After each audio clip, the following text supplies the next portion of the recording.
আসসালামু আলাইকুম প্রিয় দর্শক, আপনারা দেখছেন শখের সাথ কৃষি। দেখতে পাচ্ছেন আমার বালতিটা আমি অনেকগুলো ফুটা করে নিয়েছি।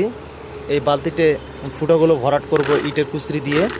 তো ইটের কুচরিগুলো আমি দিয়ে দিচ্ছি যাতে করে পানি নিষ্কাশনের ব্যবস্থাটা ভালো থাকে, মাটি আটকায় না যায়।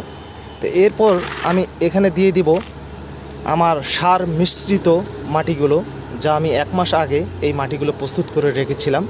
দর্শক দেখতে পাচ্ছেন আমার এই মাটিগুলো রেডি হয়ে গেছে। এখন আমি বালতিটা ভরাট করে নেব।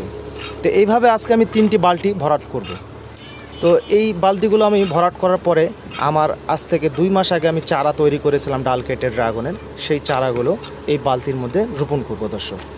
তো এইভাবে আমি 3টে বালতি আজকে ভরাট করব। তো দেখতে পাচ্ছেন এটা 2 নম্বর বালতি, এটা আমি ভরাট করতেছি। তো এইভাবে আপনারা যদি খোয়া বা বালতিগুলো ফুটা করার পর খোয়া দেওয়ার পর মাটিগুলো দেন, তাহলে পানি নিষ্কাশনের যে